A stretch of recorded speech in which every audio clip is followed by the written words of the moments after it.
Hey guys, this is Raghu. Last time हम लोग ने ब्रेजिंग के बारे में पढ़ा था and to be exact aluminium brazing के बारे में पढ़ा था, आयरन ब्रेजिंग के बारे में पढ़ा था। आज हम लोग सोल्डरिंग के बारे में पढ़ेंगे।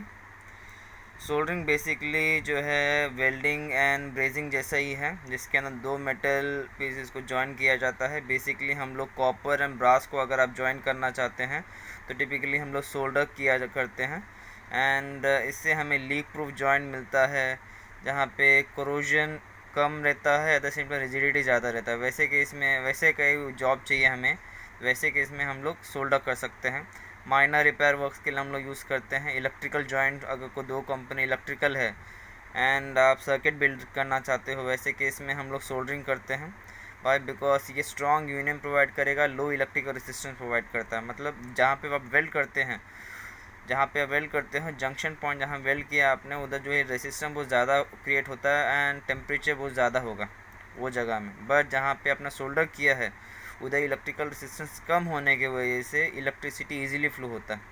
सो इलेक्ट्रिकल जॉइंट जहाँ पे आपको इलेक्ट्रिसिटी ईजिली फ्लो करवाना है, इन दैट केस आप सोल्डर कर सकते हो।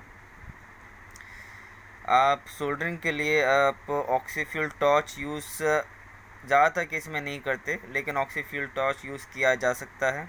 आप स्मॉल प्रोपेन टॉर्च यूज़ कर सकते हो, इलेक्ट्रिकल सोल्डरिंग आयरन यूज़ कर सकते हो, या सोल्डरिंग कॉपर भी यूज़ कर सकते हैं। जो इलेक्ट्रिकल रॉड जो है आयरन का बनता है, कॉपर का भी बनता है, आप दोनों में से कोई भी एक यूज़ कर सकते हैं। एंड आप इलेक्ट्रिकली हीट भी किया जा सकता है एंड आउटसाइड अलग से भी हीट किया जा सकता है। अलग से कैसे हीट करोगे? With the help the torch से गर्म कर सकते हो आप इलेक्ट्रिक आयरन रॉड को, एंड ओवन से भी गर्म किया जा सकता है। हॉट ओवन में आप इलेक्ट्रिकल रॉड को प्लेस कीजिएगा, टेम्परेचर रेज होगा एंड जैसे ही वो आयरन रॉड गर्म होगा और ओवन से बाहर निकालिए and you can use it to solder. तो आयरन रॉड को गर्म करने के लिए नॉर्मली हम लोग ऑक्सीफ्यूल टॉर्च यूज़ करते हैं। ऑक्सीफ्यूल टॉर्च या प्रोपेन या इलेक्ट्रिकल आयरन रॉड या कॉपर रॉड हम लोग यूज़ करते हैं। एंड गर्म करने के लिए इलेक्ट्रिसिटी तो एक बात हो गया, ओवन एंड टॉर्च दोनों में से कोई भी एक भी यूज़ किया जा सकता है अगर आप आउटसाइड हीटिंग कर रहे हो तो। आप जैसे हम लोग वेल्डिंग एंड ब्रेजिंग के केस में फिलर रॉड की ज़रूरत रहती है। ब्रेजिंग के केस में ब्रेजिंग मटेरियल एंड वेल्डिंग के केस में फिलर रॉड की ज़रूरत रहती है। सिमिलरली जब हम लोग सॉफ्ट सोल्डरिंग करते हैं तो हमें सोल्डर की ज़रूरत रहती है। जब मैं बोलता हूँ solder, it is nothing but filling material and all, and filling material typically consist of tin and lead. आप टिन एंड लेड का परसेंटेज रेशियो, दोनों का रेशियो जो है वेरी होता रहता है। अलग अलग मटेरियल, अलग अलग सोल्डरिंग एरिया के केस के कंडीशन के हिसाब से हम लोग टिन एंड लेड का वेरिएशन बहुत करते रहते हैं। तो दोनों का रेशियो के हिसाब से the temperature, the melting point जो है सोल्डर मटेरियल का, it varies from 293 degree Fahrenheit to 592 degree Fahrenheit. अगर आप दोनों का उनका परसेंटेज जो है, परसेंटेज या रेशियो 50-50 है, दोनों का रेशियो जो है टिन एंड लेड का रेशियो जो है 50-50 है, इन दैट केस उसका टेम्परेचर जो है 360 डिग्री फ़ारेनहाइट रहता है।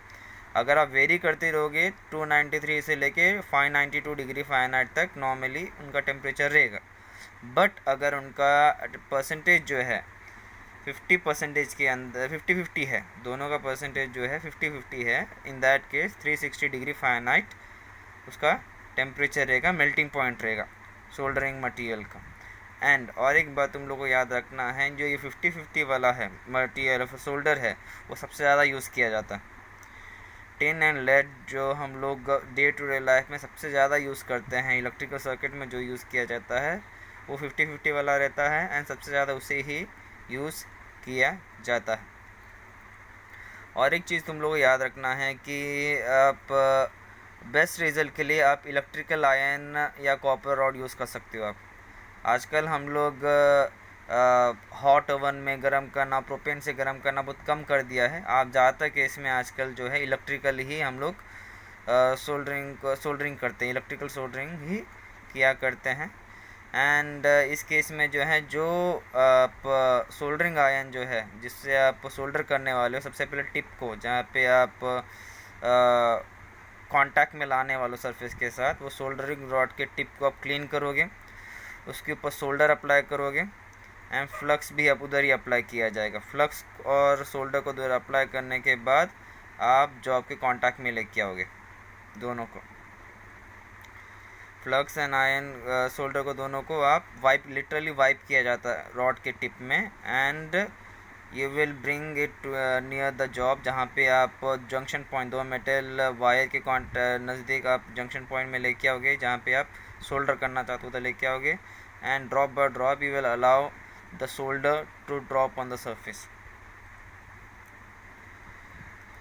एंड फ्लक्स का एक जो भी आप फ्लक्स यूज़ करें तो इसका एक एडवांटेज ये होना चाहिए, जो भी फ्लक्स यूज़ करो उसकी ये एडवांटेज ये है कि आप क्लीन सरफेस को, एरिया को क्लीन रखता है, वो कैपिलरी रिएक्शन को उल्टा फास्टन करता है, मतलब टेम्परेचर को बढ़ाने में मदद करता है, सोल्डर का टेम्परेचर को बढ़ाने को मदद करता है। वो कैपिलरी रिएक्शन बढ़ रहा है मतलब the temperature of the flux is getting increase हो भैया, तो जल्दी गर्म करता है वो, तो कैपिलरी रिएक्शन जो है प्रोमोट करेगा।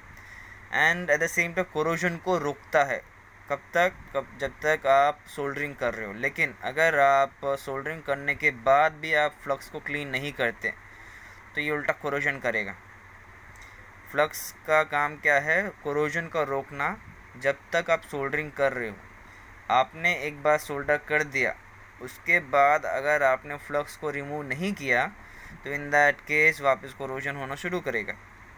एंड कौन सा टाइप का हम लोग फ्लक्स यूज़ करते हैं? रोजिन करके एक सोल्डर है रोजिन, ये सोल्डर नहीं, फ्लक्स, रोजिन करके फ्लक्स है, जिसे हम लोग सॉफ्ट सोल्डरिंग में सबसे ज़्यादा यूज़ करते हैं। इलेक्ट्रिकल सोल्डरिंग कर रहे हो ज़्यादातर केस में रोजिन सोल्डर यूज़ करते हैं। Rosin solder somewhat looks like this, इसके अंदर एकदम ग्रीजी पेस्ट जैसे दिखता है, जिसे हम लोग रोजिन सोल्डरिंग फ्लक्स बोलते हैं। This flux is used while for soldering, ये वाला फ्लक्स हम लोग सबसे ज़्यादा यूज़ करते हैं।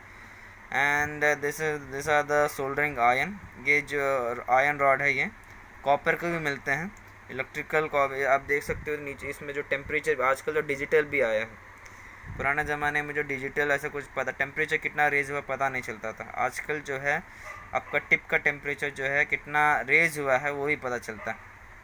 This are the tip.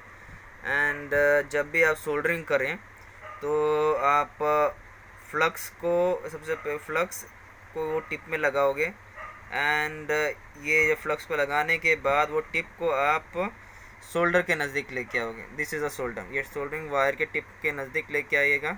जैसे ही वो टेम्परेचर, आयरन रॉड का टेम्परेचर बढ़ने की वजह से ये जो सोल्डर है, that is lead and tin का अलॉय, ये जो है मेल्ट डाउन होना शुरू होगा, एंड ड्रॉप बाय ड्रॉप जो है ये किधर गिरेगा? हमारे मेट वायर के जंक्शन पॉइंट में गिरेगा, दस हम लोग का सोल्डरिंग हो सकता है।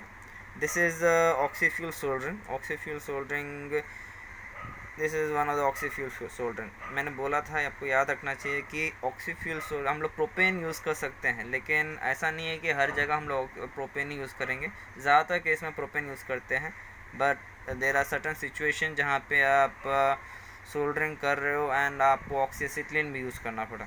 There has been a situation, but soldering जो है हम लोग इस तरह हम लोग ऑक्सीफ्यूल भी यूज़ कर सकते हो आप।